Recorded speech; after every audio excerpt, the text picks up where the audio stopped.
Assalamu alaikum jami'an. Hello everyone. Thank you so much for attending today webinar. Our guest today is Dr. Awad Ibrahim. He is a senior lecturer in Portsmouth University in United Kingdom since 2016. He got his PhD from Portsmouth University in 2017 and his master degree from Cairo University in 2012. Dr. Awad has taught in a British University for 12 years. He taught at Birkbeck College, University of London, Open University in Egypt, and Portsmouth University. Dr. Awad is a research active. He published more than 17 research papers, 7 published in 3-star ABS ranked journals, and 1 in 4-star 4-star ABS ranked journal. Dr. Awad got a Best Paper Award and the Award of the Excellence for 2 of his papers. He is the first supervisor of 3 PhD students, maybe now are more, and he has a successful PhD completion. He is an associate editor in Accounting Research Journal. His research interests including financial reporting, earning management, cost behavioral, and big data. Dr. Awad worked in an Egyptian bank for 8 years before switching to academia and has been an investor in the stock market for 10 years. Thank you so much, Dr. Awad, for investing your time and also give your effort in today's webinar. And I miss your office out there in Portsmouth. Thank you, Dr. Ahmed. I miss you too. Thank you. You have 45 to 1 hour for your presentation. Then we'll take the floor for any question. The question you can ask Dr. Awad in Arabic or English, but the presentation will be in English. So the question, it will be after his presentation. Thank you so much and enjoy the lecture. The floor is yours, Dr. Awad. Okay, thank you, Dr. Ahmed, so much for this invitation. It is my pleasure to be with you today. So my main objective of this session is to transfer to you my experience in publication. especially in 3 and 4-star journals. So I will try to transfer my knowledge and my transfer in publication, because I know publication is very important for all the staff members and researchers worldwide. So today's topic is about the publication in top-ranked journals. Here I mean 3 and 4-star journal, or Q1 and Q2. Okay. So these are the learning outcomes of this session. So firstly, I will start by identifying what is the ideal paper structure, what are the items to be presented under each section of the paper. Okay. And when it comes to the teacher review, what is the best approach to follow when writing and reviewing the teacher? Should you follow the descriptive approach, or the description approach, or critical approach, or a mixture of both? And what are the different types of teacher reviews? And I'm going to talk about in details on systematic teacher review as an example, because we have different types of literature reviews. Okay, also I am going to talk about the attractive writing style. I will give you some tips to improve your writing style, to make your paper more attractive and readable. So let's start by the paper structure. Generally, we don't have a lot of disagreement about the paper structure. Maybe 95% of the authors and the academics agree on the paper structure. Any paper structure, any paper should include these items. Should start with the title. This title should be between 8 and 12 words. Should be informative enough and tells what is this paper about. And after the title, you should present your abstract. And I am going to talk about the abstract types and length, and which it tends to use when writing the abstract in details, and the introduction and its items, the teacher review, hypothesis development, methodology, results and discussion, study, limitation, conclusion, references, and appendix. So all these items should be included in any research and scientific paper, regardless of your specialty. If you are from business school or computing school or psychology or whatever, you have to satisfy all these items in your paper. Okay, so let me start by the first item, which is the abstract. So what is the importance of the abstract? So actually, abstract could be the most important section in the paper. Do you know why? Because researchers and academics don't have enough time and don't have the willing to read the entire paper, 30 or 40 pages. They will not read your entire paper. So the abstract will summarize the key findings, will summarize the key objectives of this paper. So you will save the time of readers. Okay, if they find that this paper is attractive and relevant to their research projects or areas, so they will continue reading the introduction and the methodology and other sections. Okay, so the abstract helps readers to decide whether to continue entire paper or not. And also, we have two types of abstracts: informative abstract and descriptive. Let me start with the first one, which is the informative abstract. The informative abstract outlines the details of the paper without going to specifics. Okay, and the length should be should be around 250 words. So let me give you an example of informative abstract. Someone like this. So as you can see, this abstract is structured, where you start by the purpose, what are the primary and the key objectives of this paper. You can describe and present the key objectives of your paper in a few sentences, 2-3 sentences, it is enough, without stating any details. Okay. And the second section in the abstract should be about your methodology. Here you have to briefly refer to the study sample, study context, the country, the approach, and the research approach, I mean, and the study period, if you can. And any related methodology information can be mentioned here, and again in a few sentences. The following section, you should cover the key findings of your paper. Okay, and the most important is the value. What is the value added? What is the contribution of your paper? What is the originality of your paper? So here you have to show the audience how important your paper is. Okay, and here you can write maybe 2, 3 sentences. Okay, about the contribution, why your paper, why you consider your paper is important to the readers. Okay, so this is an example of informative structured abstract from one of my publications. I have published this paper in Journal of Applied Accounting Research in 2008. So as you can see here, this abstract is very structured and informative. I started here by discussing the main aims of this paper. So only 2 sentences, as you can see. So this paper aims to provide, and the study provides empirical evidence on. Only two sentences are enough here. And afterwards, I started to talk about the regression. I have applied multiple regression, and this is the study sample and the study period, and it is enough.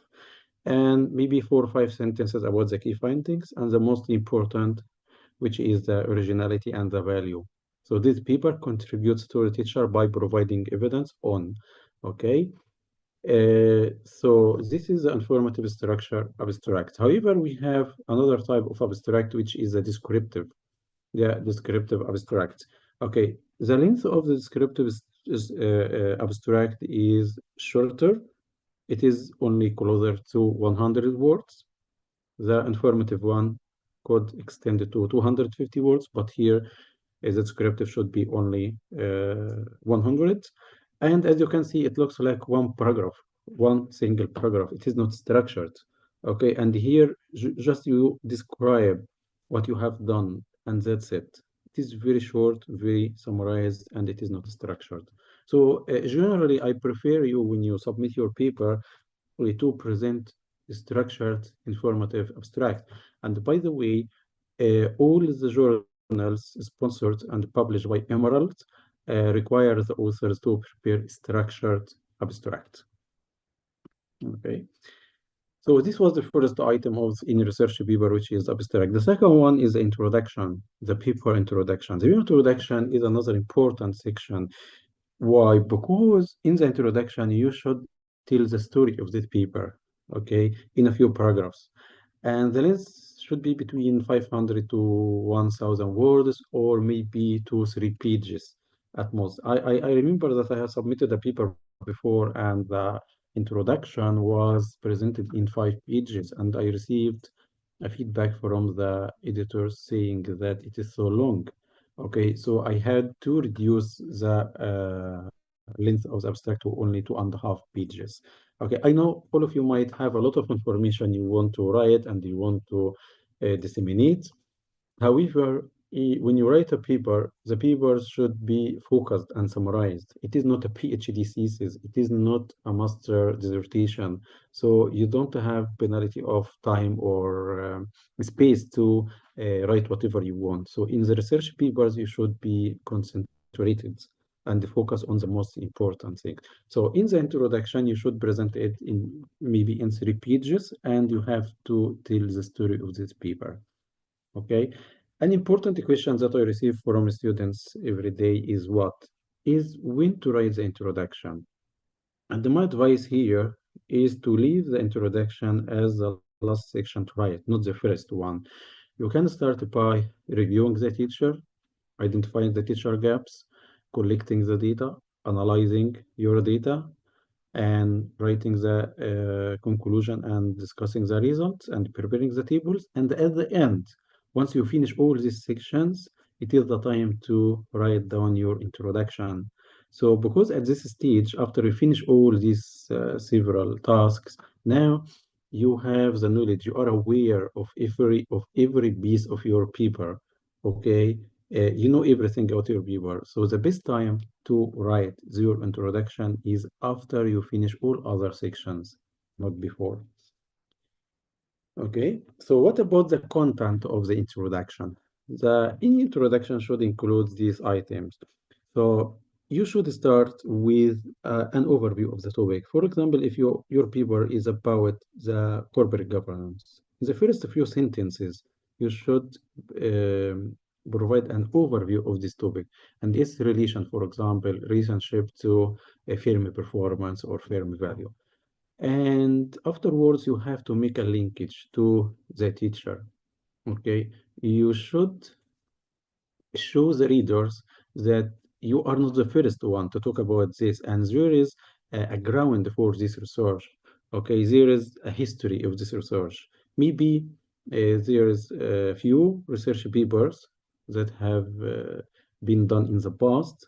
Okay, so when you show that there are some previous articles that have examined this topic or similar topics, so you will, the reader will feel confident that there is a basis for this research topic.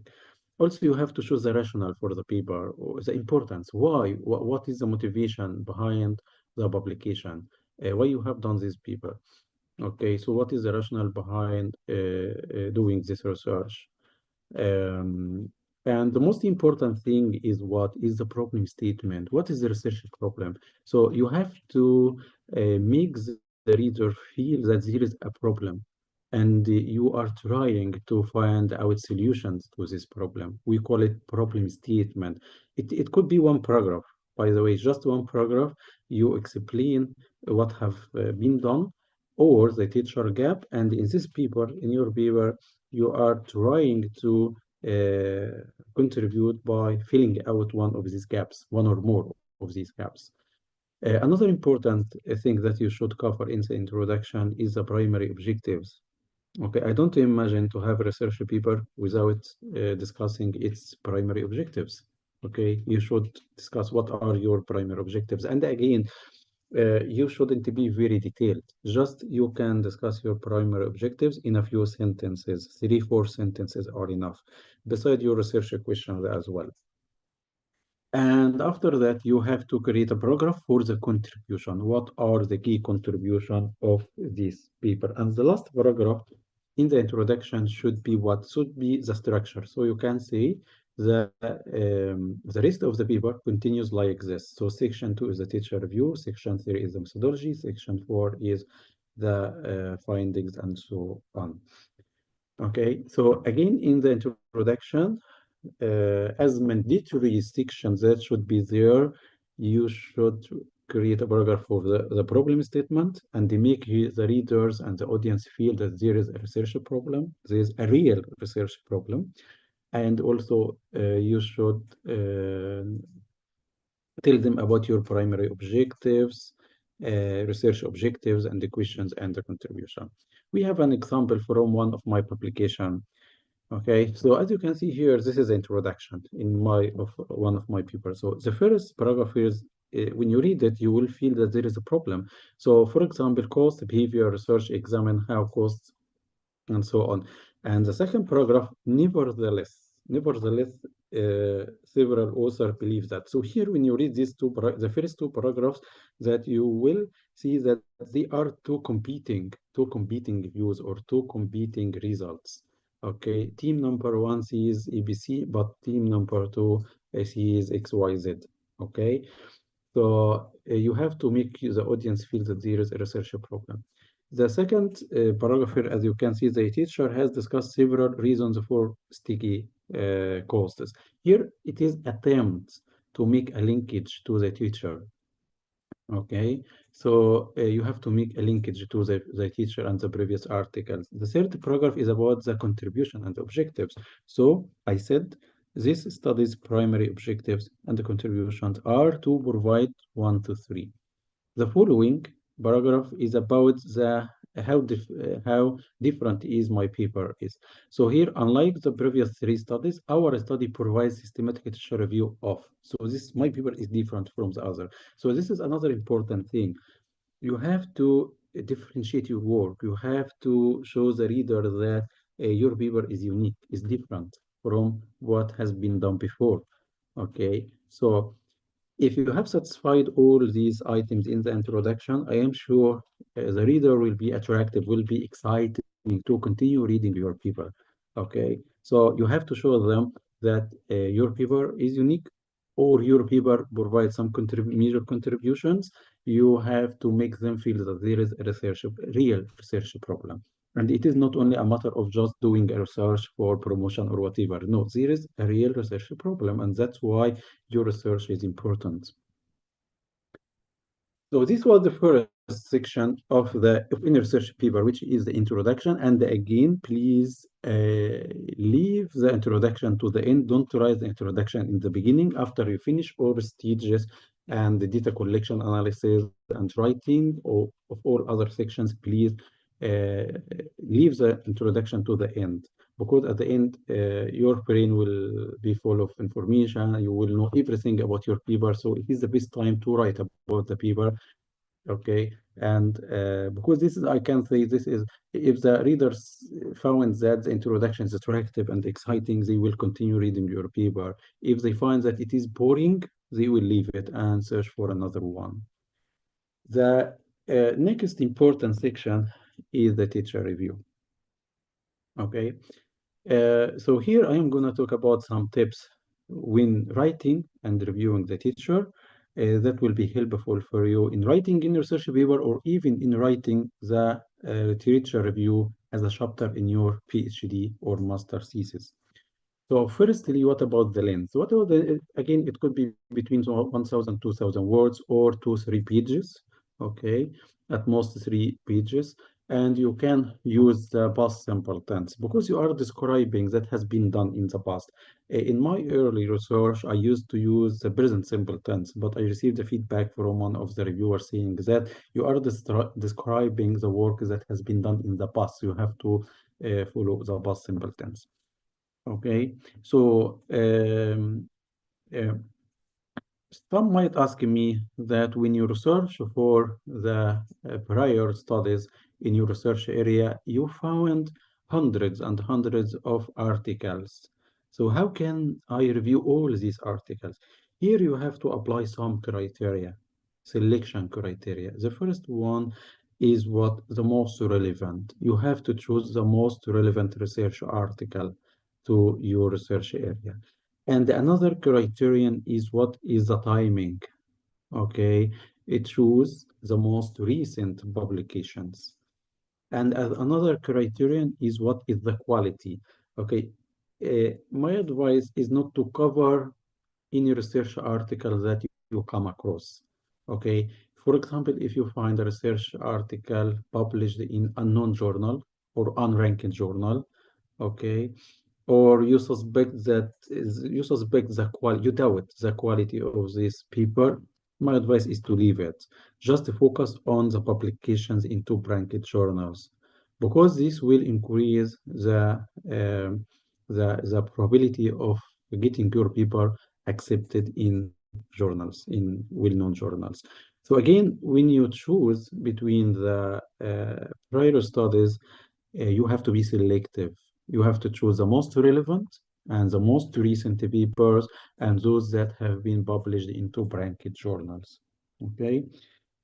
About the approach, how can you write the teacher review? Okay, I am going to talk about this later here in this slide, but before that, I will explain to you the purpose. Why do we spend a lot of time searching on Google and downloading hundreds of articles and start to read these articles? Why? So what is the purpose of reviewing the teacher? Actually, it is very useful for some reason. Firstly, when you review the teacher, you know what have been done so far. So you avoid the duplication, you avoid repeating the work. Okay. Another benefit is that you are able to identify the gaps in the teacher, and these gaps can help you to contribute, to show your contribution and the value of your paper. Okay, another important thing of reviewing the teacher, you will find and know the other people working in this field. Okay, you might contact them and collaborate with them, and you might invite them to join your research. Okay, so here you can learn from their experience in this research area. Um, Another important thing when you review the teacher, you will learn about the common methodologies and research methods applied in this research. Okay, so for example, let me give you an example. I decided to research cost stickiness and cost behavior. So by myself, without reading and reviewing the teacher, I don't know what is the best methodology to apply. So I have to review the teacher to know what is the most frequent research model that has been applied by the authors in the teacher and why, and whether it is suitable to apply in my study or not. So I have to read the teacher first to identify what is the best model to apply in my study. So there are several benefits of reviewing the teacher. It will help you to identify the gaps, to show your contribution, and to know what is the best research method to be applied in your research, and to get more ideas about this topic. And to know the people who are interested in this, you might invite them to join your research. Sanders in his book in 2016 published a list of questions. Once you finish writing the teacher review, you can ask yourself these questions to evaluate the quality of your literature review. So questions like what? Have you ensured the literature covered is linked clearly to your research questions and objective? This is very important point. When I receive articles from accounting research journal where I am associate editor there, I find that some papers fail to make a link between the uh, previous studies covered and their research questions and objectives. The research questions and objectives of the paper under review are different from the studies covered in the literature section. There is no link between both, and this is a big problem, by the way. This is a main reason for getting rejection. Okay, you should ensure that there is a relation between the studies you review in the teacher and your research questions and objectives. Also, you should ensure that the articles you selected to review are representative sample. Okay, so these articles are relevant, okay, are related to the research topics and these things. Also, you should ensure that you have selected the most recent or up-to-date literature, and you have ensured that you referenced all the teacher used. Here, this is very important question, which is what? What is the best approach to follow when writing the teacher, reviewing and writing the teacher? Here we have two approaches. The first one is to be descriptive or critical. Okay, the description or critical approach. So which one to follow? The general advice from my reading and from Sanders' book is to follow a mixed approach. You can start reviewing the paper by describing its main objectives and the key findings, and afterwards you start criticize this paper. And critical here means to be critical means what? To evaluate the paper's strength and weaknesses at the same time. So again, when you start writing or reviewing any previous article in the teacher review section, you can start by describing the main objectives of this paper and criticize this paper. Okay, criticize doesn't mean only to focus on negatives. No, both negatives and positive to provide critical evaluation. So this is about the writing style. And about the approach, for example, if you have found 50 or 60 papers, how can you classify these papers in the teacher review chapter or section? Actually, most authors prefer to classify these articles based on the theme. And it is called what thematical analysis, where you can classify these papers into groups, group one, group two, group three, group four, based on what? Based on the theme. Let me give you an example. In risk disclosure, research area, for example, my PhD, I classified the teacher into 5 different themes. The first was about the determinants of risk disclosure quality. The second theme or group was about the economic consequences of risk disclosure quality. The third was about the measurement of risk disclosure quality. The fourth was about the regulations and standards of risk disclosure and so on. So assuming if you got 100 research articles, you have to be organized and classify these 100 articles into groups based on the theme. Okay, so in the traditional approach of writing the teacher, some authors in the past used to, um, you know what, review or write about article, one by one. But here, if you classify your selected articles based on the themes, so at the end of the day, you might find or have 3 themes or 4, and here you will talk about the entire theme, not one specific study. Okay, you will discuss the theme itself. When you talk about determinants of risk disclosure, you will focus, you will review this group of studies from one perspective, which is the determinants. The second theme is consequences. Okay, so for each of these themes, you will have a number of studies. Okay, so again, you have to follow a mixed approach when writing your literature. You should be descriptive and critical at the same time.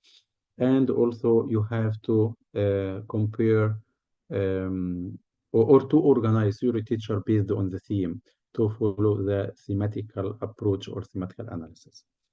Um, what are the types of literature reviews? Actually, there are 5 types. Okay, the first one is integrative, and we have also historical review, theoretical review, methodological review, and systematic. Integrative review aims to provide an integrated way to or overview to generate new frameworks and perspectives on the topic. So it is integrative. Okay. So of course you will criticize a presentative sample from the teacher, and your main objective is to generate new frameworks or something like this. The second one is historical review, and here you will review uh, the historical development of research on one specific topic. For example, if you are interested in cost stickiness, you have downloaded all articles on cost stickiness.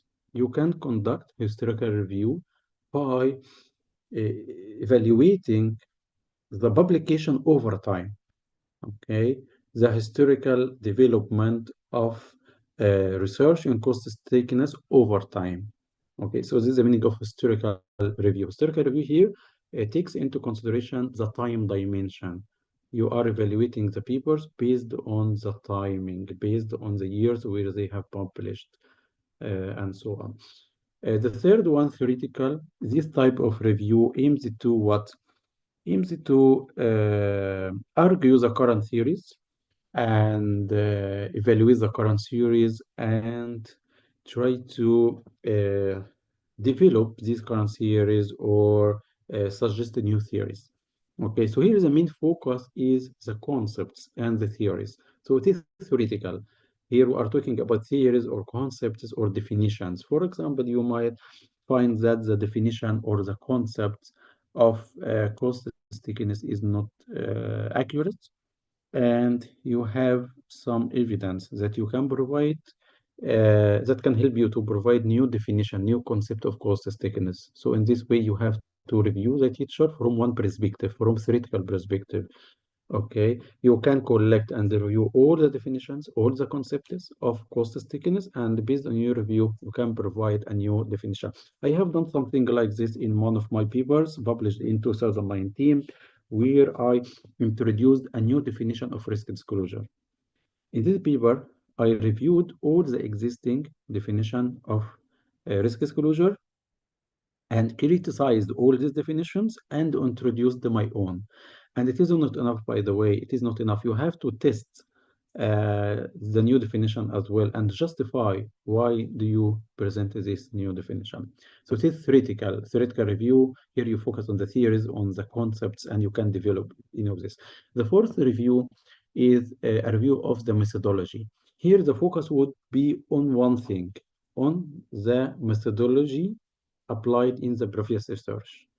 For example, if you find that 90% of research or earnings management are applying just one model, which is Jones or modified Jones model, okay, 1995 or Kuthari or whatever. Okay, you have to review these models. So it is called a review of the methodology. And the main objective here is to evaluate the existing methodologies applied and the research models and introduce a new one. Okay, suggest some development of the current applied models. So this one is focused on one dimension, which is the methodology. The last one is the systematic review, and it is comprehensive one. It is overarching review of different aspects. It is called systematic literature review. And so far, I published 2 systematic reviews. And in these papers, I explain in details what is the review protocol, the procedure, and this thing. If you are interested to conduct any systematic literature review, so you can review my papers. I explain in details the protocol. And this is one example. On the screen, you can see this paper I published 2022. It is systematic review of cost stickiness. On the right-hand side, this is the review diagram. I started by developing a review protocol. And here I classified the studies by theme. As I explained to you a few minutes ago, that the teacher, you have to classify the teacher or the previous articles based on the theme. So here in this paper, I created 3 themes, theme 1, theme 2, and theme 3. Okay, and I started my first review, which is a review of aspects. Aspects like what?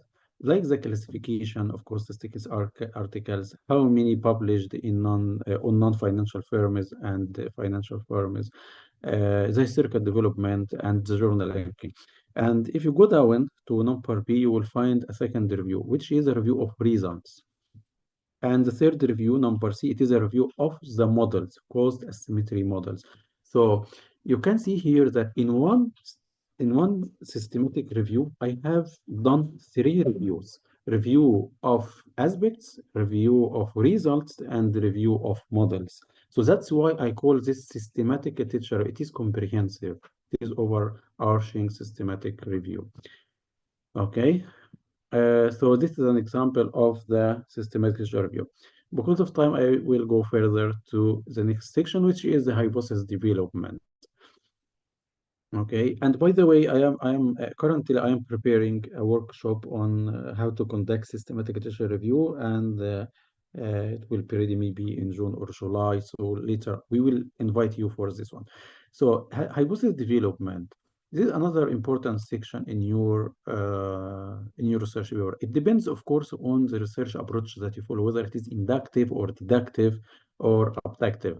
But generally, the hypothesis is expectation, unexpected result. You expect that you will find a positive relation between board size and firm value, for example, or board independence and financial performance. So it is expected result or relation. Usually, you shouldn't exceed 7 hypotheses in one paper. I have seen recently a paper that includes 14 hypotheses, and this is a lot. Imagine that one paper that should be focused on one research idea includes 14 different hypotheses. This is a lot. So on average, you shouldn't exceed 7. Okay, so your hypothesis should be measurable and testable. Okay, and when you develop your hypothesis, you must, in my opinion, it is a must to build this hypothesis based on a theory. Okay, this theory will help you to argue on this hypothesis. If someone asks you, why do you expect to find a positive relation between board size and financial performance? You can say, because according to the agency theory arguments, this relation is expected. Okay, also you can develop your hypothesis based on the results of the previous studies. Okay, there are two types of hypothesis, null hypothesis and alternative. Null hypotheses are the hypotheses without any relation. Sometimes you are in between and you don't know what to expect. Okay, you feel that there is no relationship between the two variables. In this case, you can say there is no relationship. So it is null. You don't expect any impact, any causality between the two variables. So it is null. On the other side, we have alternative. Alternative hypothesis here, you predict a relationship. And this alternative hypothesis could be directional. Directional means what? Could be positive or negative. Okay, so it could be directional, which is positive or negative. But at the end, you expect to you expect that there is a relationship, positive or negative. Okay, so let me give you an example. In accounting, there is a lot of debate on the impact of the board size on financial performance, for example. Uh, Team number one believes that there is a positive impact of larger board sizes on the performance. And the team number two believes that no, there is a negative impact of large board size on the performance. So in this case, when you develop your first hypothesis about the impact of board size, you have to present the two views. This is another important point. When you write and develop your hypothesis, don't present one view only. Otherwise, the reviewers will um, mark your hypothesis as biased. To avoid any bias, you have to present the two different views. Okay, team number one believes that there is a positive impact, and team number two believes that there is a negative impact. And at the end, you can predict a relationship. You don't have to mention in your hypothesis that there is a positive or negative. No, you can leave it like this. There is a relationship between board size and financial performance, and that's it. You don't have, there is no regulation or there is no, obligation on you to say that it is positive or negative. But to provide a fair and balanced hypothesis, you should present the two different and competing views, and at the end you can say that there is a relationship without identifying the direction of it. It is whether it is positive or negative. This is an example from one of my papers. So I developed this hypothesis based on what? On four things. The first one based on the agency theory. Here you can see that in the second sentence, agency theory asserts that. Okay, and after that, moreover, Fama and Jensen 1983 argue that, and Forkar 1992 documented that. So here I use the agency theory to write my hypothesis. I use the previous search, the previous author's arguments to empower and strengthen my development of hypothesis. And at the end, I said, accordingly, I believe that. So here in one hypothesis, I used a theory. I used the views of previous authors and I wrote my own view, okay, what I believe in. And at the end, I wrote this hypothesis. So it is very important to develop a strong hypothesis is to build your hypothesis based on any theory and based on the results of the results and the views of the previous researchers. Another important section, which is the methodology. Okay, the methodology here, you have to identify important things. What is your study sample? What is your study country or context? And which approach you have applied, deductive, inductive, or abductive? And what is the type of data used, secondary data, primary data? Have you used questionnaire or interviews? And if you have used the questionnaire or interviews, what is your justification? Why you have decided to conduct interviews? Okay, why you haven't collected secondary data? So you have to justify everything. Okay, so here, as you can see, we have three main approaches when doing a research, and you have to be clear in your research. What is your research approach? It is deductive or abductive or what? The deductive approach works like this. There is a theory, like agency theory, for example. And based on this theory, you developed a hypothesis on the relationship between board independence and financial reporting equality, for example. Okay, and you started collecting data from Bloomberg or whatever, and you analyze this data and you got some findings.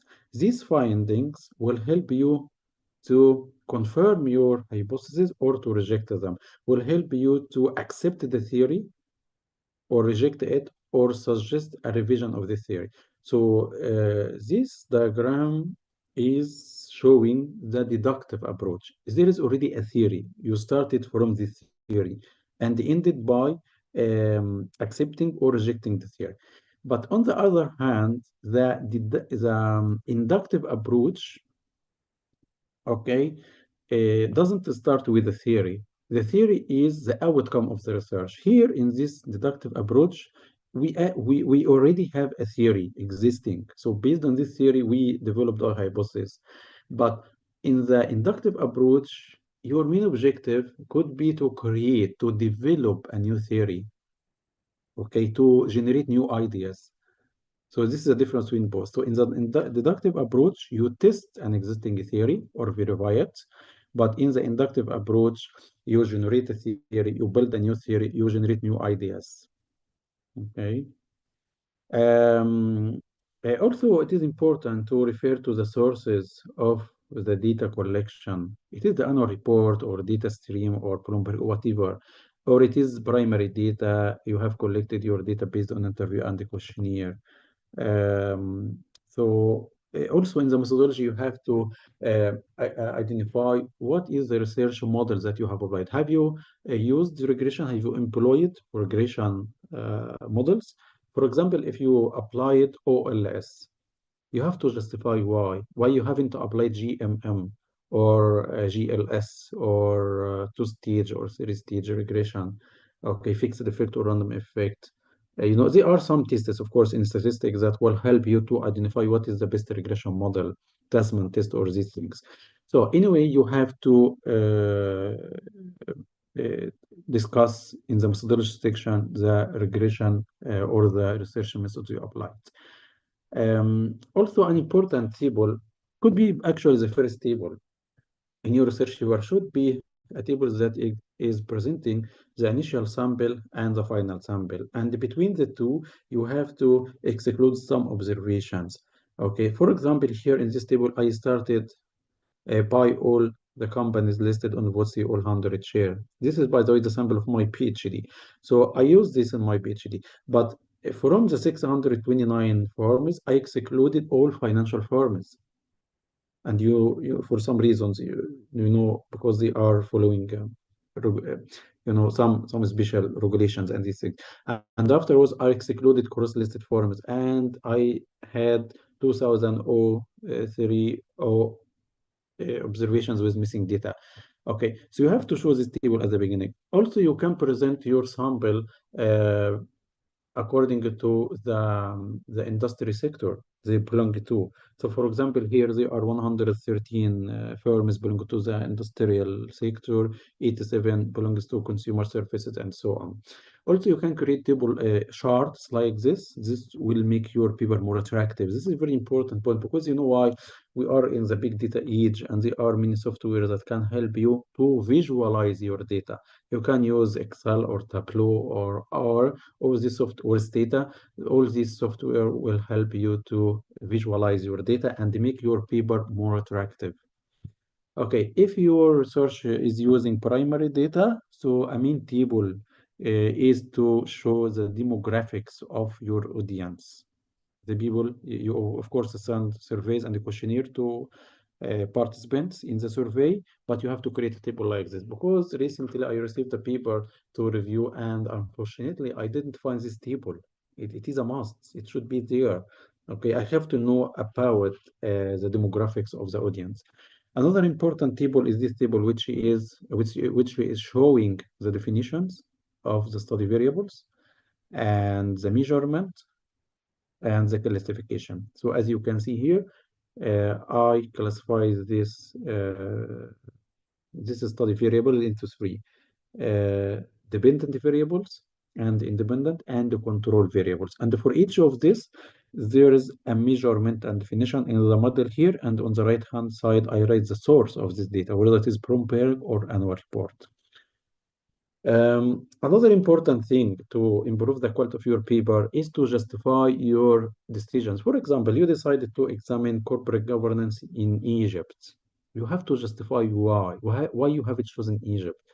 In my PhD, I examined risk exposure in the UK, and the external examiner asked me this question in the Viva, why you have chosen the UK in particular. So you have to justify, to provide some justifications. It is very important to avoid questioning, to avoid someone to ask you in the Viva or maybe in the review of your paper. So you have to justify the choice of the country and even the time period. It is not enough to say that my study covers 10 years from 2010 to 2019, and that's it, and full stop. No, you have to justify why you have started in 2010 and ended in 2019. Okay, another important section is about the results and discussion. Now you got the tables, you have the regression results, and everything is fine. It is not enough. You have here to discuss these results. You can discuss the results in this way. You have to explain what you have found. For example, the coefficient shows a negative relationship between board size and um, Fermi value. Okay, you have to explain this relationship, whether it is positive or negative or significant or not. And afterwards, you have to compare your findings with those of the previous studies. For example, you said my study found 1, 2, 3, and the study of Andrew, the study of Johnson found 1, 2, 3. You have to compare, okay? You have to combine these results. And the most important, you have to discuss whether your paper's results are consistent with any relevant theory. Okay, for example, if you adopted the agency theory in your hypothesis, when you start discussing the results, you have to say whether these results are consistent or inconsistent with the arguments of the agency theory. Okay, so it is very important to show this linkage. So, and by the way, some authors, early career researchers, might focus on only presenting the regression results in tables, nice charts, but it is not enough. You have to explain the coefficients, the relationship, the findings, and make a link to the results of the previous studies and any existing theory, and even to your study expectation. In section 3, you expected to find a positive impact of board independence on firm size. This is your expectation as hypothesis. What about your findings? Okay, so you have to compare between both. This is an example from one of my papers. So here I can say that table 6 shows a significant negative correlation between asset sales and the pre-managed income. Okay, here I explained it, which implies that it is further explanation. This result is similar to that of Yang et al. 2010. So here I link my result, I compare my result with those of the prior studies. And the result is not in line with our expectations and Kuhin et al. 2008. That's why we reject hypothesis number 3. So here you can see that this is an ideal way to evaluate your results. First, you have to explain what you have found. You have to compare your result with those of the previous studies, and you have to decide whether to accept or reject the study hypothesis. Okay, so what? So now you have finished all these sections. You have written the introduction, the methodology, you reviewed the teacher in a good way, and you have written your findings and to compare them to the previous studies. So what? By the way, it is not the end of the story. It could be the beginning. The most important thing in any research article are not presenting the results. The results are not important to that degree. The most important is the study implications. What would be the reflection of your results on the community, on the economy, on the environment, on the academic community. Okay, so the implications are very, very important. We have two types of implications. In simple words, you have to show how the economy, how the community will benefit from your research. Okay, it is not a matter of reporting results and that's it. No, you have to show how this could benefit the community. This is the ultimate goal of any research. Okay, so here we have two types of implications, practical and social. For the practical, you have to show whether the industry, the companies, the banks can benefit from your research and how the banks and the companies can benefit from your results. Okay, what would be the commercial and economic impacts from this? That's why we see that big companies like IBM and Apple and Tesla are spending millions of pounds every year on research because the ultimate goal of the research is to get results that can help us to improve our products, okay, our service, okay. And the second type of implication is the social implications. So like what? What will be the impact on the society? Okay, uh, how could it inform the public or industry policy? What would be the impact on the environment and sustainability and these things? So all these things are important to consider.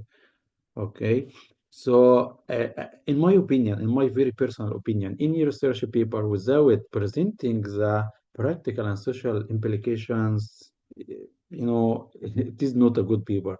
But however, of course, I don't reject it. But if I receive a paper to review without any implications, in my review, I will advise the author, please create a separate section to discuss the implications, the reflection of your results on the community, business and industry and these things. This is an example of writing the study implications. Here, as you can see, the study results provide important implications to several interesting parts. The results encourage the managers. So here I refer to managers. In the next sentence, accounting standards regulators. And next, I refer to the governance regulators. Okay, so also the academics and the future researchers can benefit from your papers. So the last section in your research paper is what is the summary and the conclusion. This is another important section. In this section, you have to cover 4 items. The first, you have to summarize your paper in just very small, very short paragraph. And you have to summarize the principal findings and the study limitations, okay, and the future research. So any conclusion section should cover all these 4 items. Let me give you an example from my recent paper, okay. So here, this is the conclusion section, by the way. So as you can see, this paragraph is talking about the paper, the aims of the paper and the incentives of this paper and so on. The next paragraph is summarizing the results. The middle one is talking about the limitations, okay? And the last one is talking about future research. Okay, so again, any research paper should include all these 4 items in the last paragraph, the last section. Okay, summary, principal findings, study limitation, and future research. This is another structured conclusion section, implication, limitation, future research. Let me focus more on the study limitation. Some of my PhD students uh, asked me not to write about the limitation of the study because no one wants to show the weaknesses of his work. Okay. However, when you show the limitations, this will show the audience and the reviewers and the associate editors that you are honest. Okay. And there is no problem, by the way, of showing the limitation of your work. Okay. Any work has some limitation. So examples of limitation could be like what? For some reasons, your study period was very short, only 2 years. If you are working in disclosure and you use the manual content analysis, you will find it very hard to extend the study period or the number of annual reports to more than 2 years. So you have your justification. Also, your study may be focused on one country. It is a limitation, okay, but you have to justify why. Maybe the number of variables, maybe only you have collected data of 5 variables instead of 10, instead of 20. So you have to justify why. It is a limitation, but you have to justify why. Uh, you haven't used any theory in your research. It is a limitation. Okay, you was not able to generalize your results. It is another limitation. So all these are examples of limitation. The last learning outcome, because I think the time is running, the last thing in this session is some tips about developing your writing style, how to make your paper attractive.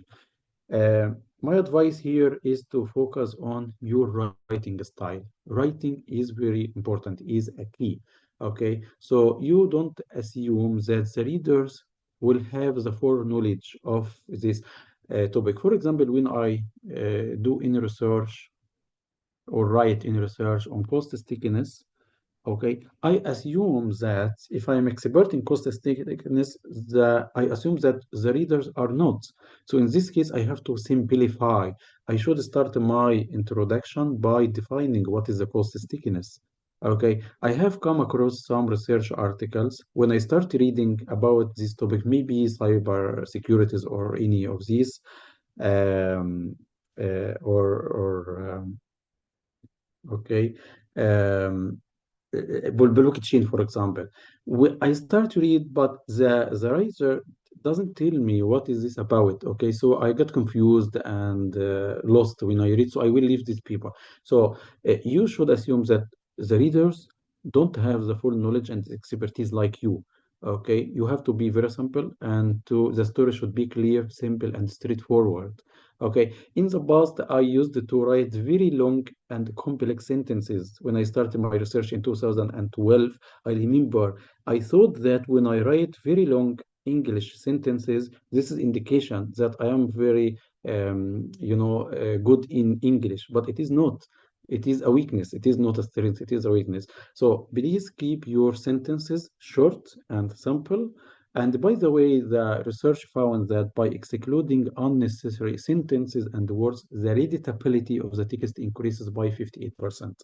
So try to make your writing very simple, okay, as much as you can. If there is a very long sentence, you can divide it into 3 sentences or maybe 2, okay?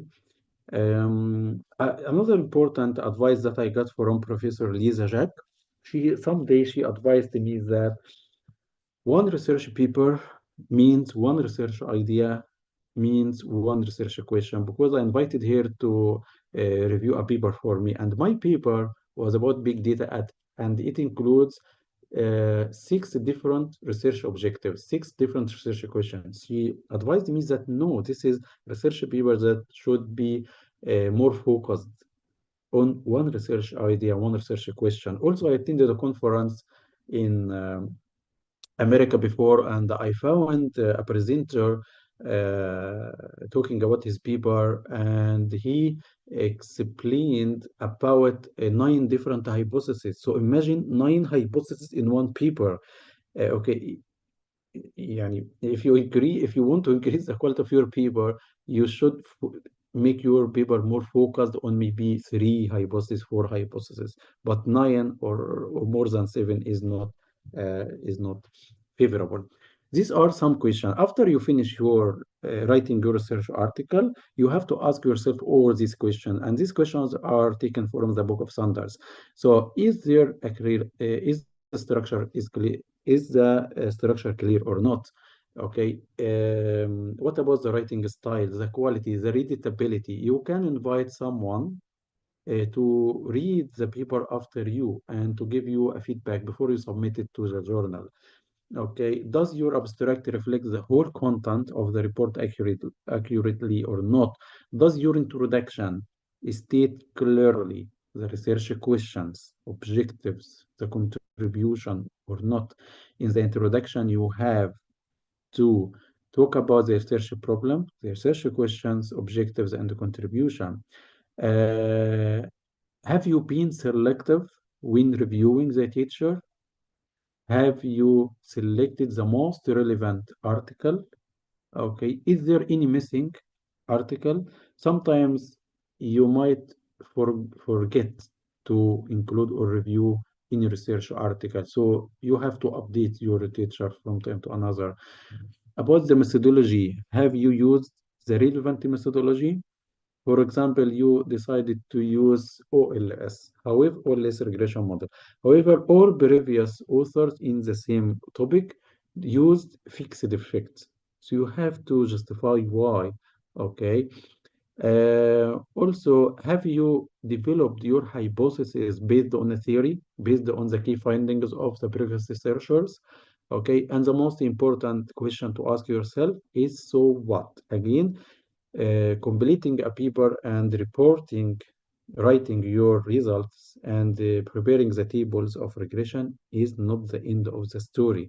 It is the beginning. You have to spend some time. It could take you 1 week to um, market or to try to give a value to your findings. Okay, the Stata or any statistical software can help you to get the regression results in a few minutes, maybe 5 minutes. But this is not achievement, by the way. Your real achievement is to be able to um, explain how these results can benefit the community, can benefit the academic researchers, can benefit the business and industry, can help improve the quality of the product or service of any company.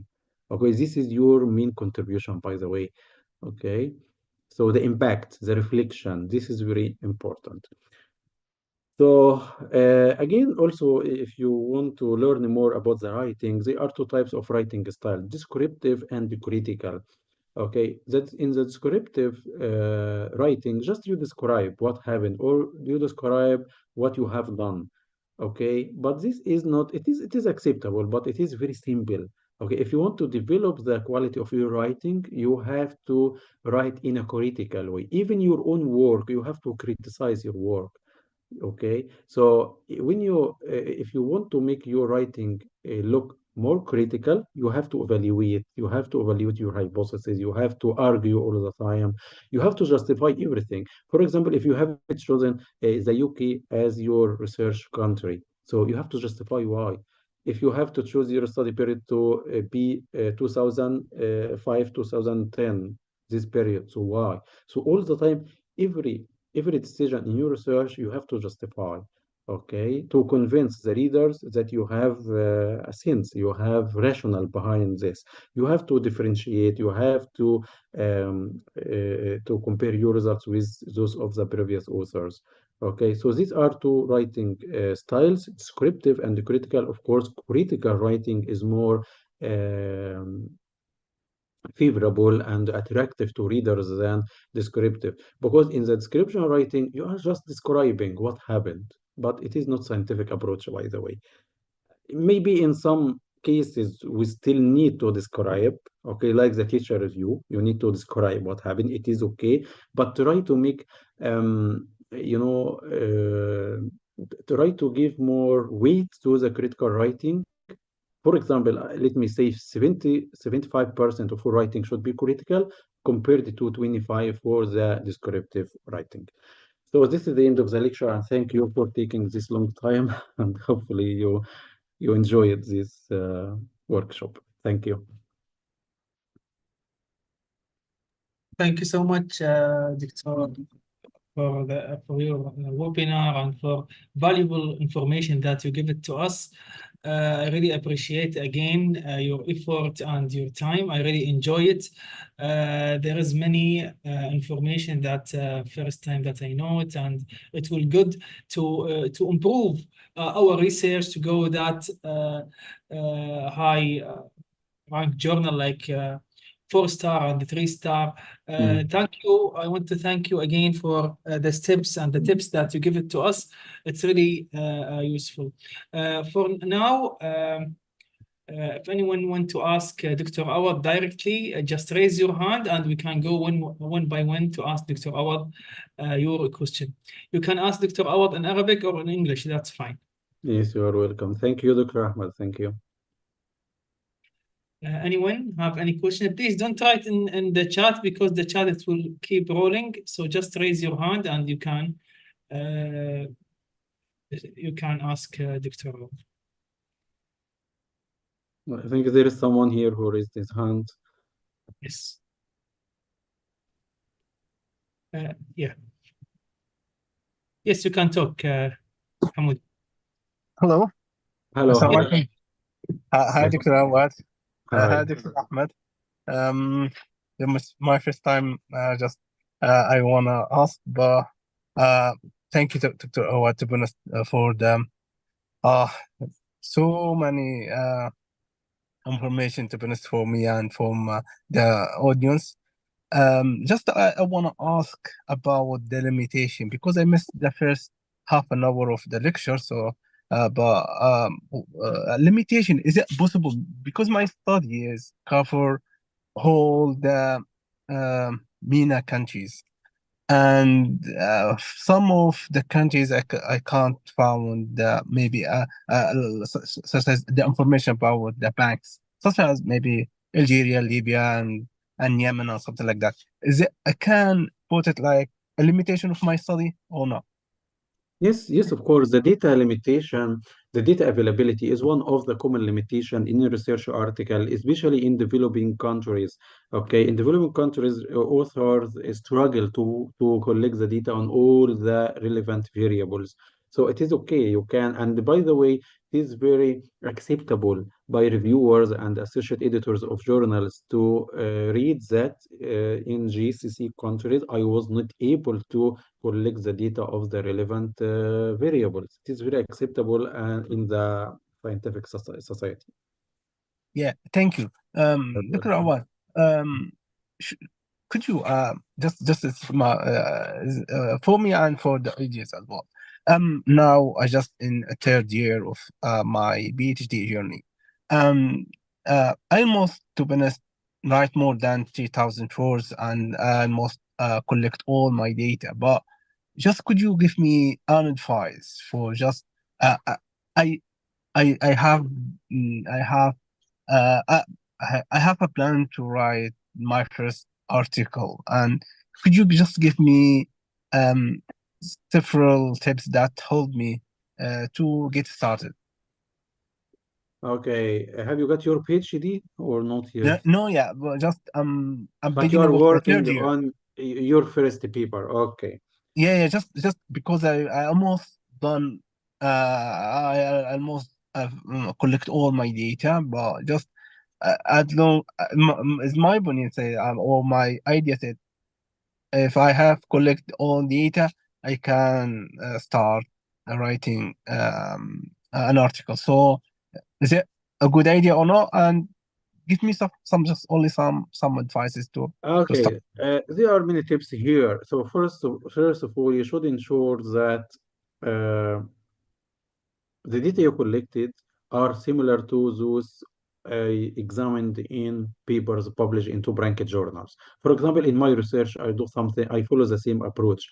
For example, if I'm interested in cost stickiness, I go and search for any publication on cost stickiness on accounting review, on Journal of Accounting Research, okay, on British Okay. Accounting Review. So this is my first advice: is to focus on the similar research in two-branched journals, and you start collecting variables similar to those variables on the two-branched journals.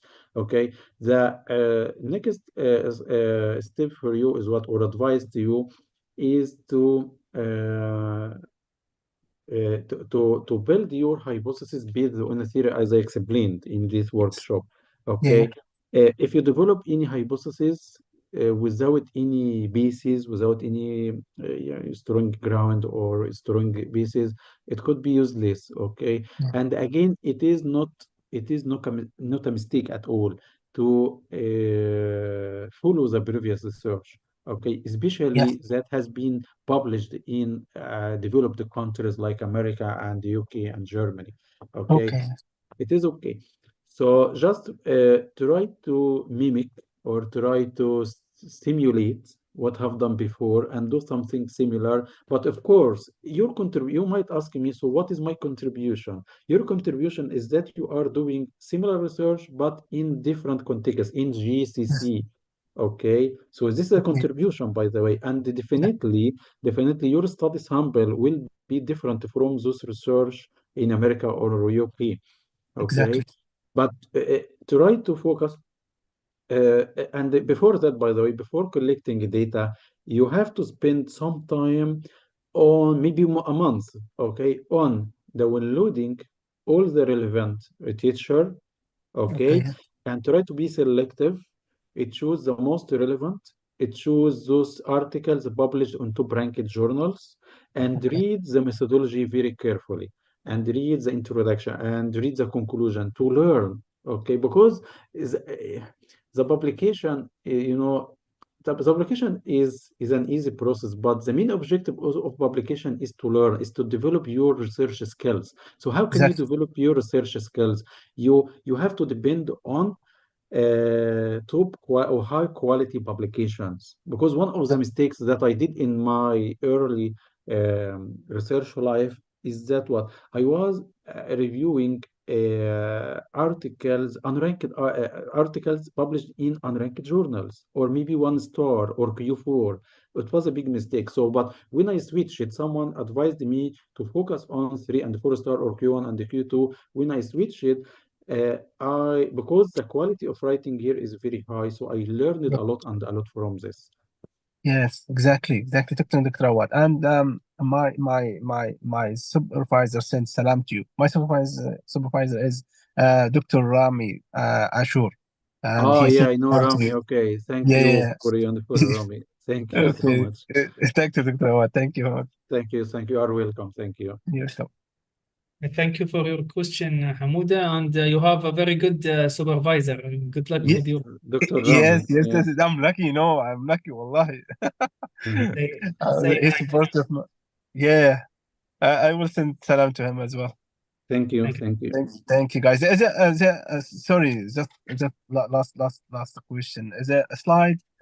Could you send out the slides Yeah, or yeah, I can share the slides with you. Okay, later and after the seminar. Yeah. record it, right?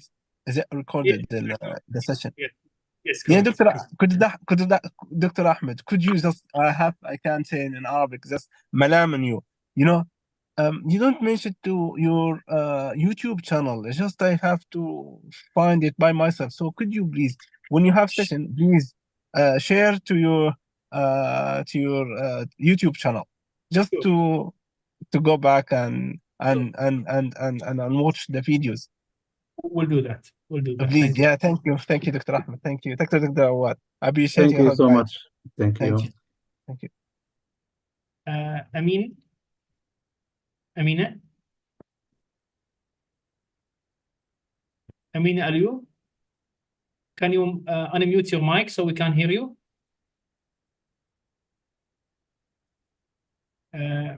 Amani? Yes, yes. Hello everyone. Salam alaikum. Walaikum salam. Can you hear me? Yes, Yes, we can hear you. Thank you very much. So, thank you very much, Dr. Awad, for your valuable input. It was very beneficial for me, indeed. My question is that I'm actually a PhD candidate in Anglo-Saxon civilizations and cultural studies, and I'm currently preparing or writing an article about a certain topic related to this. But the article does not involve any practical part in it. And I would like to know, although it's not, I don't feel like the input of the presentation is related to my article or the way my article is going to be written. I would like to know what are the procedures or the ideal structure for an article does not involve that does not involve a practical part in it. There is no questionnaire or interview or discussion of results in it. Or data. How You can I? don't you don't have analysis, right?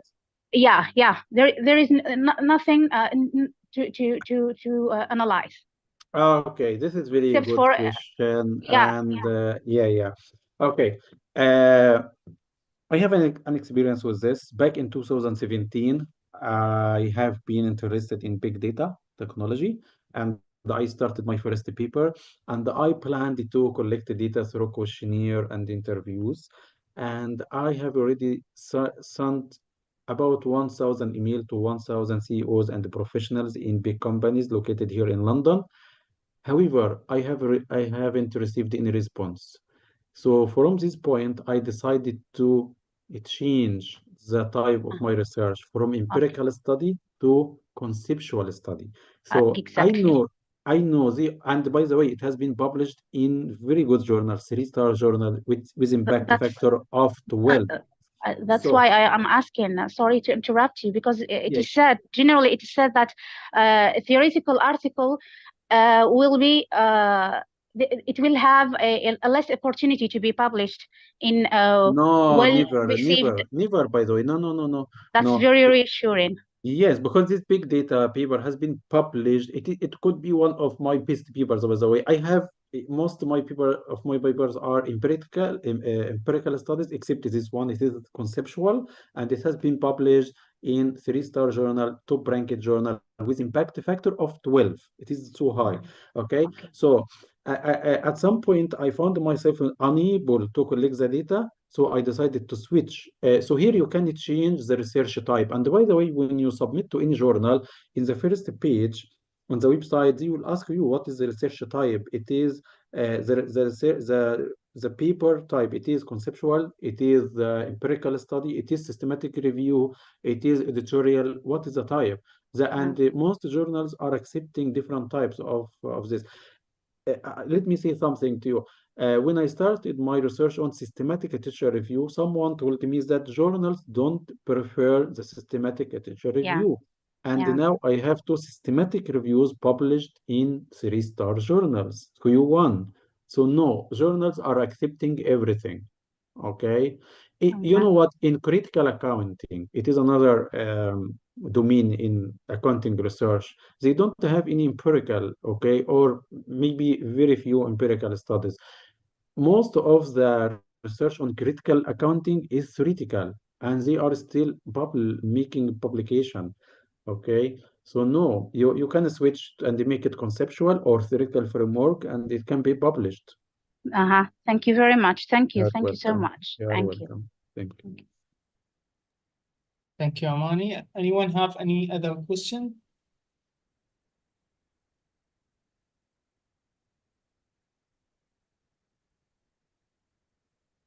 Dr. Awad, I have a question. How we can improve our research? Like if someone he published, but when he published, always his level in Q4, Q3, it's good. In Q4, Q3. So how he can or she can improve he or she skills to be in Q1 journal or as ABS, let's say 4-star or 3-star. Okay, from my experience, he or she have to keep applying. My last publication, okay, has taken me 6 years to get published. Do you know why? Because I insist to get published in 3-star, okay, which is Q1, okay. But my advice to you, of course, 6 years is so much. I have some people published in only one month or 3 months. But here there are some steps. First, you have to incorporate more series. You have to invite an expert in the area. For example, if this paper is about corporate governance, you can search for any professor or associate professor who has published a lot on this area and invite him or her to join you. And he will contribute by rewriting your paper. Okay, so this is his contribution. You will ask him, it is my pleasure to invite you to join this paper with me. However, you have to update the paper, you have to rewrite it, you have to improve the quality of the writing. Because maybe the reasons of the rejection, I mean here the continuous rejection. When you submit, you get rejection, maybe 2 3 years, okay, many times. In this case, you have to invite someone to to help you with his experience in publication. Okay, someone who has published in 4-star and 3-star Q1 and Q2. In this case, he will contribute and he will improve the quality of your writing. Also, if you are not English native speaker, you can send this paper to English native speaker to improve the quality of writing. Okay, the proofreading, you can do proofreading for it. Also, one important thing, you have to read the feedback. Once you receive any feedback from the journals after rejection, you have to read these comments and don't stop at the rejection decision. No, forget about it. You have to read all the rejection reasons and try to refine, try to improve the paper based on these rejection points. Okay.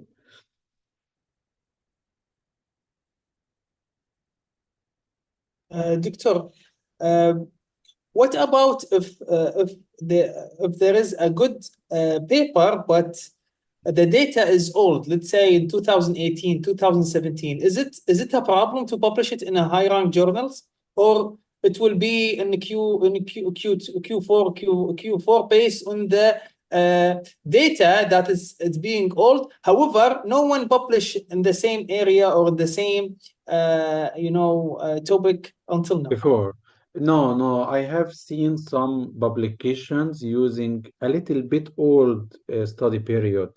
Okay, so it is not a problem, by the way, as long as you justify. For example, if you stopped at, or sorry, if you stop your research in 2018 or 17, you have to justify why you stopped here. If you are unable, of course, my advice to you is to spend some time to collect the data and redo the analysis, do analysis again, and to update your study period. But if you are unable to do so, it is not a critical factor of getting acceptance, because I have seen some publications with a little bit old data. But old here, I mean what? Of course, you are not expected to present a paper with data from 2000 to 2010. It is too old, Yes, okay? But I am talking about the last decade, okay? So I think it is acceptable. As long as you mentioned this paper is unique and one of very few studies that examine this topic. So it is a contribution, but you have to justify why you stopped in 2018. Yeah. What about if it's a solo country? Is it a problem? Because some journals they are reject because it's solo. It's not a cross country. Look, I have. Sorry for interrupt. For example, I have two very good papers, but however, they rejected a lot because it's in Gulf country like Kuwait, or also I have one in whole GCC, 6 countries, but they are rejected because, for example, royal diversity. There is limited country that have a royal family, so that's why they are rejected. They said the editor he talked to me actually, and he said why we are interested in your paper, and there is a limited country that have a royal family. We just have GCC countries and UK, and that's it. So what is the purpose, or what is the interest for us to publish your paper? He might be right, by the way, because I received something like this before from Professor Isik from Sterling University. He is a professor in accounting. When I sent him my PhD proposal maybe 10 years ago, my proposal was about cost thickness in Egypt. And he told me, why Egypt? Can you generalize the findings on the UK, on the US, on Germany? Okay, so since then, and I have focused on developed countries only. He might be right saying that the royal family data, I know they are available in Kuwait, maybe in Bahrain, maybe in Saudi Arabia, but it is not common in the world. Okay, so he might be right, because at the end of the day, we want to generalize our results to other countries to make your research more useful. Okay, the results should be applicable to other countries. But I Okay. know, Sorry for interrupt, Doctor. yeah. You are right. As I said, royal family, and there's no many countries that have a royal family. But what if it's a general topic? Okay, a good paper, but it's in single country, not a developed country like UK, US. I am talking about developed. UK, for example. No, UK is developed. UK, it will be good. You mean what? Okay, look. For example, Kuwait, Saudi Arabia, Jordan, Egypt.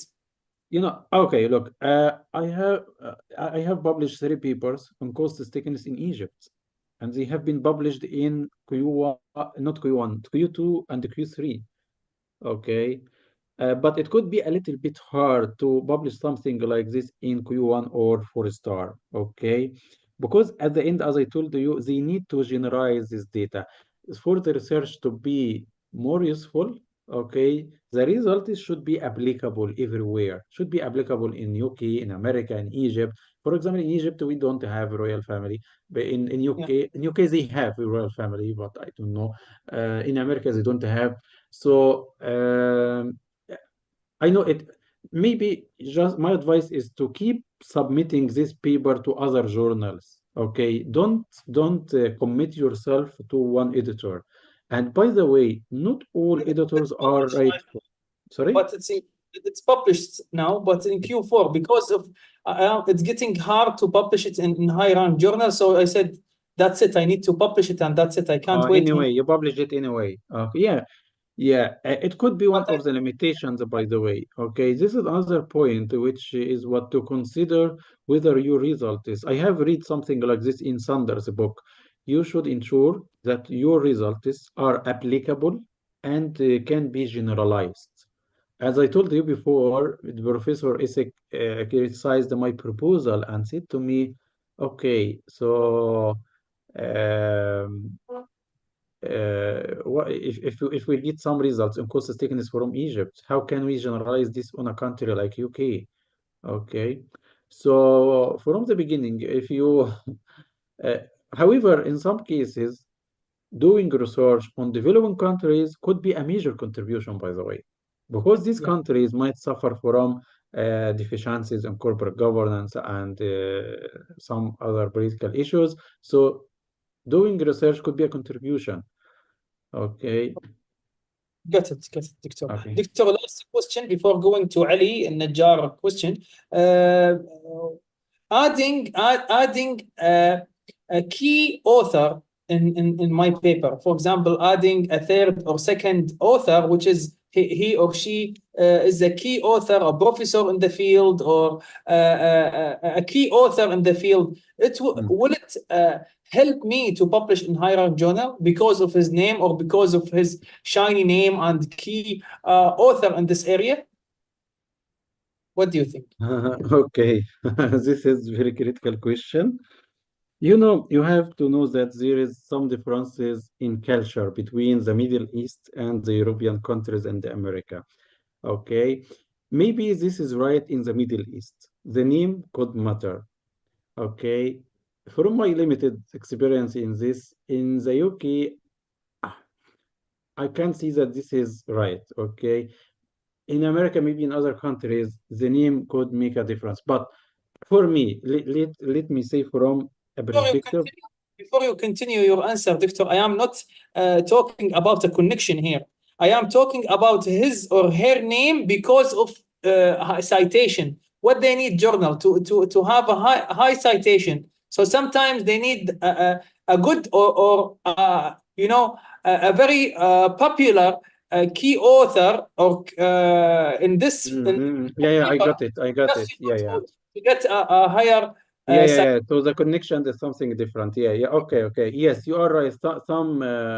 Some associate editors might make it easier for your paper to get acceptance because of you have a co-author.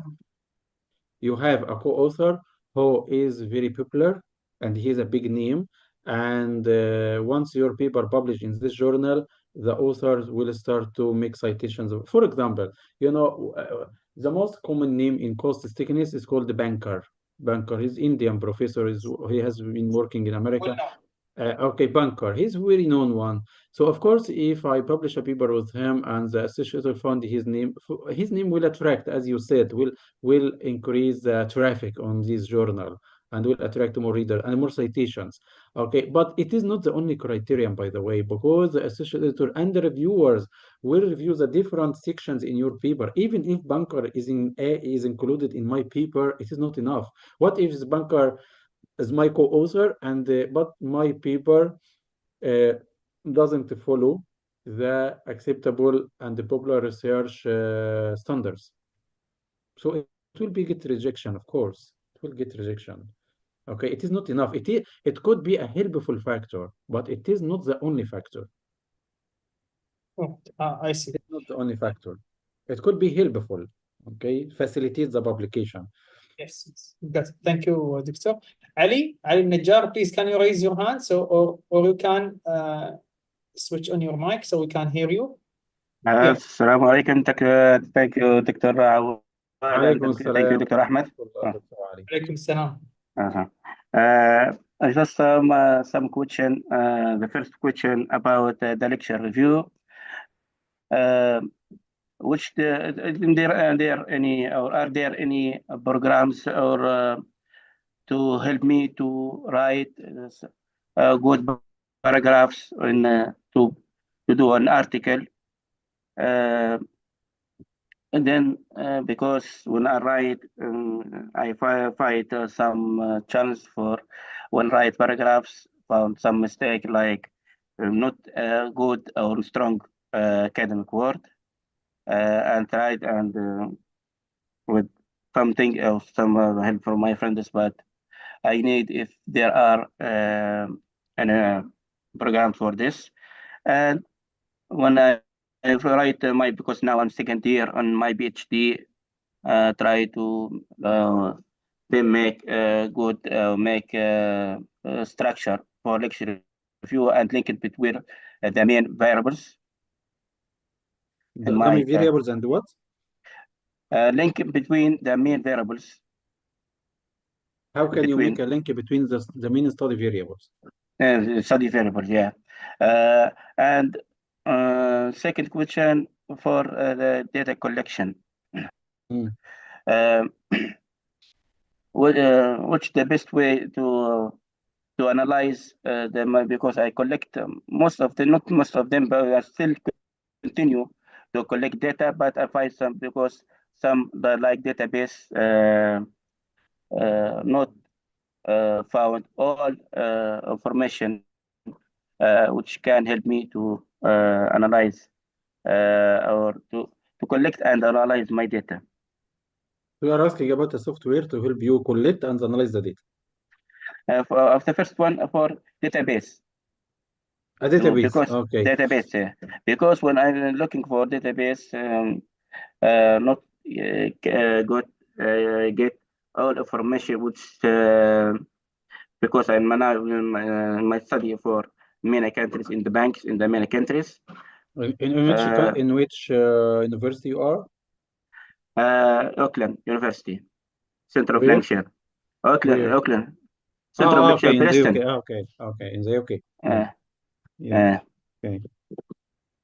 Okay, regarding your last question about the data collection and the database, actually in my research, my PhD, I have used different types of data. It depends on the research topic. For example, if you are interested to collect data and examine the corporate governance variables, you might use Bordex. Okay, if you are interested to examine, for example, the firm characteristics or annual reports, you can use Bloomberg. In my PhD, I have used 3 different databases. Okay, I use the Capital IQ, Bloomberg, and a website called annualreport.com. Okay, so it depends on which variables you are looking for, and it depends on whether these databases are available in your university or not. Okay, because for example, in my university, we don't have Compustat. Compustat is very comprehensive database, but we have Bordex, we have Capital IQ, we have Bloomberg, we have a fourth one, we have different databases here. So it depends on the availability of databases. So of course, the best channel to collect the data that you need is the database, Bloomberg, Compostelle, Bordex, these things. If you find, if in your university any of this is not available, you can ask any friend, any colleague in different country in America or any other university in the UK to collect the data for you and send to you. I have done something like this before. So this is about data collection. And recently, I have been invited to work in a research paper, and it is conducted on developing countries. Okay, and all the data variables have been collected manually. So this is another solution, by the way. I don't know, you don't prefer to follow the manual approach, but it is still uh, a method or a way to collect the data, which is the manual collection of the data. Okay, so all these are, so it depends on your priority and your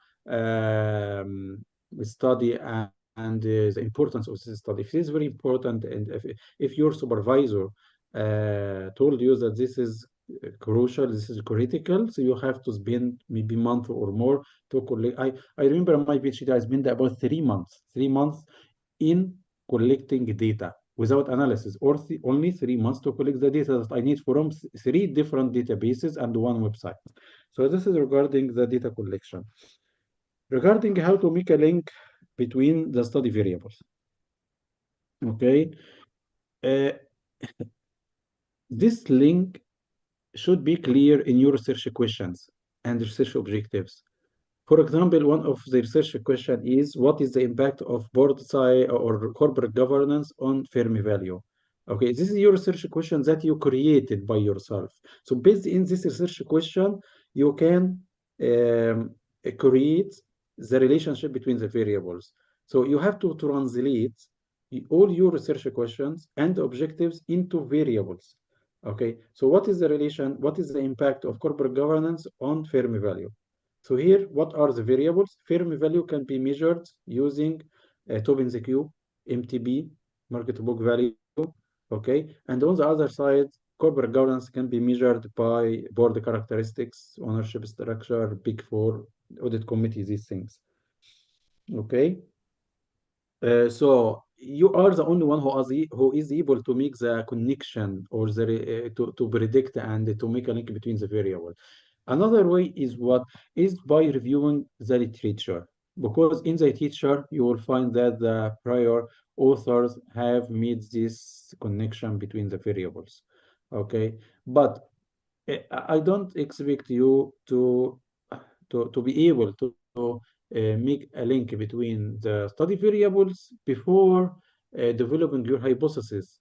Okay, when you develop your hypothesis, after you develop all your study hypothesis, you should be able to find the link between the variables. Okay, so based on the hypothesis, you can build the relationship and expect the relationship between the variables. Okay, the first question was about how to improve the writing quality. What is the software that I recommend? Personally, I used Grammarly. Grammarly is very effective software, and you can subscribe because there is a free Grammarly and there is premium. You have to pay around $150 a year, and the Grammarly will review the structure of every sentence and will recommend improvements to these sentences. Okay, to change the structure to improve the quality of the paper. So personally, I don't prefer to send your work to proofreader. You have to do it by yourself. Okay. So, but because after your thesis, you will do more research, you will publish more papers. You should write the research paper from A to Z, and you should. I'm talking about myself. Actually, I have a book that. Let me show you the book. Just 1 second. I have this book.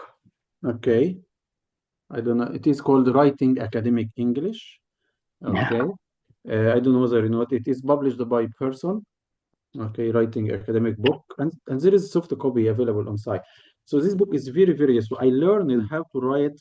I learned the academic writing from this book. Okay, so I think this book will help you to learn about the article, how to write an article, and we'll go in depth to each paragraph. So this is the introductory paragraph. How can you start? What the first sentence in this paragraph should look like? Okay, what about the concluding sentence? What about the middle sentences? So you have to learn by yourself. This is my personal advice to you. I know some authors don't prefer to write by themselves and send the work to proofreaders, but I don't prefer this at all. I haven't never sent any of my work to proofreaders. So again, you have to just maybe spend 1 week to read a book like this to learn the writing, to improve your writings. And I am sure in your university, you will find academic writing workshop. You have to attend this one as well. Yeah, thank you so much, Dr. Awad and Dr. Ahmed, for interesting for today for this presentation. I hope to see you Okay, thank again. you. Thank Yeah. you so much. Thank you. I think there are some questions, Ahmed, in the books, or many questions. Okay, here is a question saying, could you please suggest some journals that might publish non-empirical research articles, maybe insight on future directions or comment? What is the paper's called? For example, I published 2 systematic reviews in normal or traditional accounting journals, and 1 paper theoretical or conceptual in technological change journal. It is 3-star journal. Technological change journal. This journal, and also Journal of Accounting Teacher, is accepting systematic and theoretical papers. Okay. Yeah, thank you. Technological forecasting and social change. Yeah, it is strong one. And my conceptual paper has been published this. I think it is Q1 because its impact factor is very high. It is 12. So I think it is Q1. Okay. There is a question here, Dr. Awad. I am wondering to ask you 2 questions. How to select an appropriate theory to explain the relationship between 2 variables if we have a contradiction between finding and theory we have already implied, what shall we do in such case? Lastly, if I have 3 objectives related to the same phenomenal issue, for example, big data, do you recommend dividing these 3 objectives into 3 paper or adding them to 1 paper? Good question. Okay, good questions. Let me start by the last one. If you have 3 objectives related to the same phenomenon, do you recommend dividing these 3? Yes, I have done this before. My big data that has been published was originally a big paper. So I divided this paper into 2. And the first half of the paper has been published, and the other one is still under review. Okay, it is still a working paper. So yes, if you have 3 objectives related to the same topic, my advice, of course, to you is to divide this paper into 3. Okay, and make each of these more focused, because when the associate editors find that your paper is more focused, okay, they will and you are doing a lot to improve your arguments and test your hypothesis, and the paper is very focused, so of course it will get acceptance easily. The other question about how to select an appropriate theory to explain the relationship between 2 variables. From a teacher, for example, if you want to examine the relationship between corporate governance and information asymmetry, agent theory is the best theory to explain this. Okay, so from the theory, or maybe if you from the teacher, or you are unable to find this relation explained by any theory, in this case, you have to use your imagination. Okay, I know it is not common in the academic community to use your imagination and to make your brain work and think about what is the potential relation. Also, by the way, recently I have found some academics here in the UK try to contribute to accounting by bringing theories from other fields like psychology, okay, like psychology to explain the manager's behavior or any other accounting behavior, okay, or accounting issue. So I think if you are unable to find a theory in accounting that can explain the relationship between two variables, you can think or search for any theory in other fields like psychology. Okay, and if we have a contradiction between the findings and theory, we have already employed. If you this is very good question. What if after you finalize the data analysis and reporting the results, you found that your results are against this theory? Okay, it is not a problem at all because it is still a finding. If you find that the analysis results are different from your expectations, are different from the theory, are different from the study hypothesis, are different from the previous researcher, it is not a problem. I have attended a research seminar, and it was about the role of female diversity on board. You know, 99% or maybe 90% of the research is arguing that the existence of female on board has a very positive impact on the financial performance and the firm value. However, this guy, his paper was published in 3-star, by the way, Q1, confirmed that I didn't find any evidence, and I repeated my analysis many times, didn't find any evidence that there is a positive impact on female existence on board on the financial performance. And he was very smart. He did a lot of research until he found a theory that is consistent with his findings. However, if you can't find any theory that support your findings, you can present your results and provide your own explanation.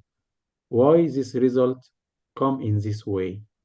Okay, why your result contradicts the existing papers and theories and hypotheses? You have to explain. Okay, but it is not a problem at all. Don't worry if you finish your analysis and find that your results as not as expected, it is not a problem. You still have to report this. Otherwise, you will be biased and you will be manipulating the results. You have to report the results as they are because it is still a result, by the way. Or another advice to you, do you know what? Is to repeat the analysis using a different approach or a different regression model. Okay, for example, you have employed OLS. You can use GLS. You can use fixed effect, random effect, other types of regression. If you find that the same result is, you know, is repeating, okay, so in this case, there is no way to reject it because all these regression models confirmed the same result. So it is not a problem at all that you find a result that is contradicting. Thank you, Hossein, so much. Okay. I think that's it, Dr. Howell. I know we talk a very long time. It should be 15 minutes, and it's now. Yeah, 2 hours. Okay. So I am really pleased to invite you today and having you today here in ITAR. I think this is your second time here with us in ITAR, and I really appreciate your time with you is investment. Thank you, Ahmed. A pleasure to meet you again, and inshallah in person soon. Inshallah. Inshallah. Again, thank you for your time and your effort, and see you, inshallah, in other. Okay. By the way, just as an announcement, now currently I am working on preparing PowerPoint slides on how to conduct systematic teacher review. So once I think all your audience will benefit from this. You will learn how to conduct systematic teacher. If you are a PhD student, if you are a researcher, it is very important to know this kind of methodology. I have published 2 papers as systematic reviews before, and I am working on other 2. So it will be very beneficial for you to attend. But I will finalize this maybe within few weeks, and I will arrange with Dr. Ahmed this workshop maybe in June. Yeah, why not? Okay. Pleasure to have you again, Doctor. You are always a member with ITAR. Actually, you are not a Thank guest you. anymore. So most welcome anytime. Just done with your PowerPoint and let me know. And we are Thank you pleased. so much. Thank you, Ahmed. And thank you for your efforts and the time for organizing these useful seminars to all accounting researchers. Thank you so much. Thank you very much, Dr. Awad. And I want to thank again all the audience who attend today. And inshallah, in this week, you will receive the certificate, inshallah. And as I said, or sorry, I didn't say it, this webinar, it's already live on YouTube and it's recorded, so anyone can watch it again. Thank you, everyone, and see you, inshallah, next week with another webinar topic. Assalamu alaikum. وعليكم السلام. شكرا. السلام عليكم.